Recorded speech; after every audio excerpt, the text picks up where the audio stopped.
Hello aspirants, welcome back. Welcome to this wonderful platform. या AP अकॅडमीच्या online प्लॅटफॉर्मवरती तुमचं स्वागत आहे एस्पिरंट्स. आजच्या या लेक्चर मध्ये आपण पाहणार आहोत detail structure of sucrose. Sucrose हा पण एक डायसॅकराइडचाच क्लास आहे. Already we learn about lactose and maltose. हे पण डायसॅकराइड्सच होते. लॅक्टोज आणि माल्टोज मध्ये alpha D glucose, alpha 1,4 linkage. Lactose मध्ये so beta D galactose, beta D glucose, beta 1,4 linkage हे आपण पाहिलं होतं. पण तसं सुक्रोज मध्ये काय प्रेझेंट आहे? सुक्रोज पण डायसॅकराइड असल्यामुळे यामध्ये पण 2 युनिट आहेत एस्पिरंट्स. बघू आपण. चला, तर सुक्रोजचं स्ट्रक्चर थोडंसं क्लिअर करून घ्या. सुक्रोज हा एक डायसॅकराइडच आहे. येस, सुक्रोज हा एक डायसॅकराइडच आहे. लक्षात घ्या. Composed of 2 monomers.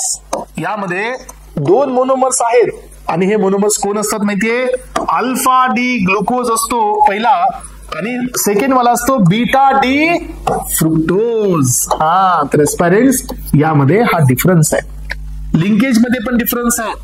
हे एक असं तुमचा डायसॅकराइड आहे ज्याकडे डू नॉट हॅव, असं तुम्ही इथं घेऊ शकता, do not have free aldehyde. Yes, याच्याकडे फ्री अल्डिहाइड नाही आहे और कीटोन ही ग्रुप नाही आहे. त्यामुळे हा एकच डायसॅकराइड आहे तुमच्याकडे जो नॉन रिड्युसिंग शुगर असतो. एस्पिरंट्स हा एक डायसॅकराइड आहे जो ओसाझोन फॉर्मेशन पॉझिटिव्ह नाही येत असतो. म्हणून हा एक्झाम मध्ये कॉमनली विचारला जातो. चला, तर लिंकेज मी तुम्हाला दाखवतो. लिंकेज हे आपण इथे ड्रॉ करून घेऊया. सो फर्स्ट ऑफ ऑल आपण ड्रॉ करतोय अल्फा डी ग्लुकोज. हे स्ट्रक्चर तुम्हाला सर्वांना माहिती आहे. ही रिंग कोणती असते? पायरॅनोजची रिंग असते एस्पिरंट्स. हे पहा, 6 मेंबर रिंग आहे.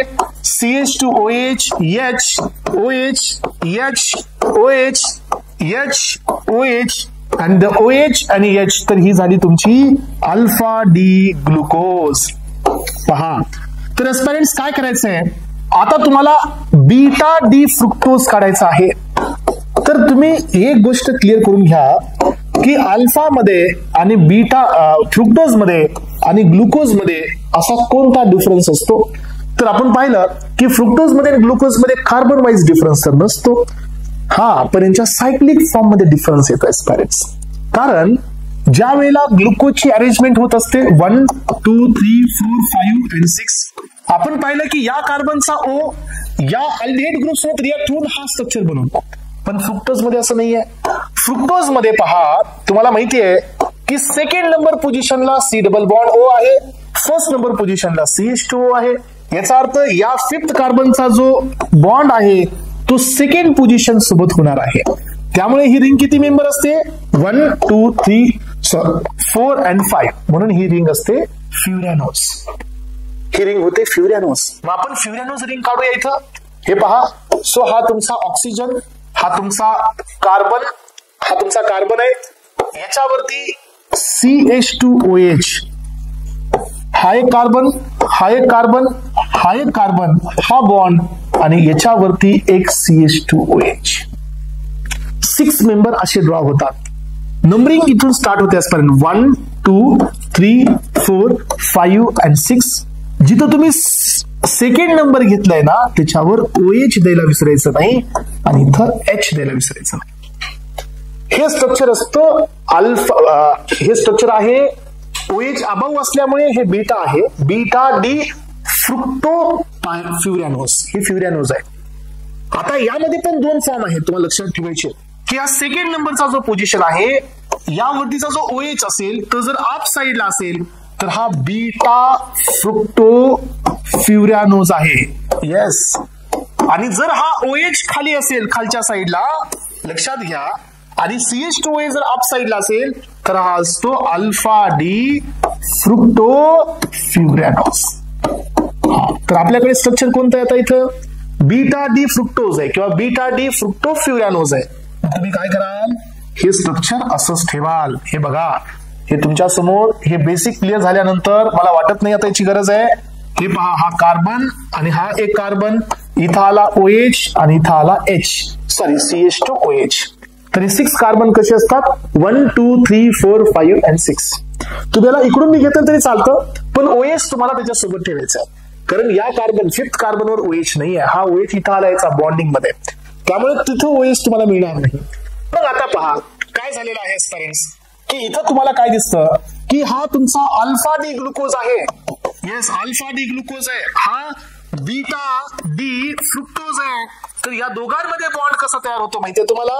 तर हा बॉन्ड असा डायरेक्टली तयार होत असतो. हे बघा, सो हा कार्बन आणि हा इथला ऑक्सिजन, इथला एक हायड्रोजन बाहेर चालला जाईल.